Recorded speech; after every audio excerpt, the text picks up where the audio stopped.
This little now floating around. Names of person, place, or thing when it never nearest rules is in language fun and cool. Good job. A sentence says complete when finds the rules it means easily just syntax that we can have verb and sentence with every word. Add vocabulary and more. Now we are finished and aren't we smart? Now our sentence has all its parts. Remember, subject, verb, complete tense, capital word and word too. That's what this is all about. An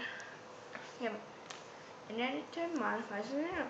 An adjective asks, what kind, which one, how many. To find an adjective, go ask it. Where do I go? To a noun. What do I ask? What kind, which one, how many. What do I get? An adjective.